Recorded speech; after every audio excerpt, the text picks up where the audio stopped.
Une délégation d'autorités ivoiriennes a présenté à la faveur de la journée nationale dédiée au pays à l'exposition universelle Dubaï 2020 les opportunités d'investissement qu'offre le pays. Basée sur une vision de transformer l'économie nationale, la Côte d'Ivoire a déploré son faible niveau des échanges avec les Émirats arabes unis, invitant la communauté d'investisseurs à s'installer dans le secteur de l'agro-industrie, des pièces de rechange et l'assemblage de véhicules. Souleymane Diarra-Souba, ministre du Commerce, a indiqué qu'investir en Côte d'Ivoire, partie prenante dans la zone de libre-échange continentale africaine ZLECAf, c'est investir en Afrique et rentrer sur un marché de 1,5 milliard de consommateurs.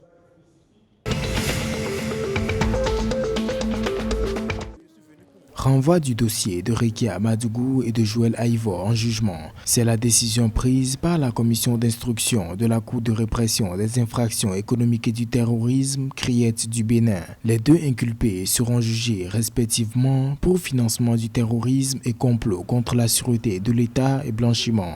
Des actes qui, selon le procureur spécial de la CRIET, auraient été commandités pour déstabiliser la présidentielle d'avril 2021. La date du procès n'est pas encore connue. Ex-ministre de la Justice du président Boni Yayi et candidate recalée pour ces élections, Madougou a été arrêté le 3 mars 2021 et Aïvor le 5 avril de la même année.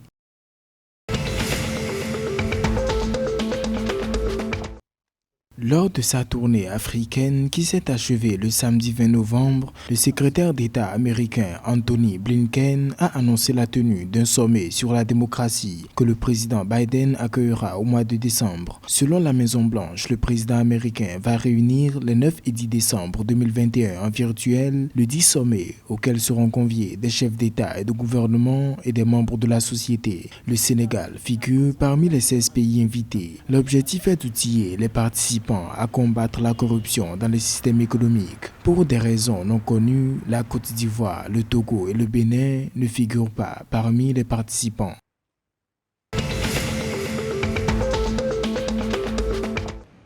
Au Mali, l'encours global de la dette publique a atteint 4 757 milliards de francs CFA en fin décembre 2020 contre 4 106 milliards un an auparavant. Cette évolution a été davantage tirée par la dette intérieure qui a enregistré une forte augmentation de 23,79% pour s'établir à 1 763,34 milliards de francs CFA. Toutefois, la structure de la dette de l'État malien demeure dominée par la dette extérieure qui représente 63% de l'encours global de la dette publique contre une part de 37% pour la dette intérieure.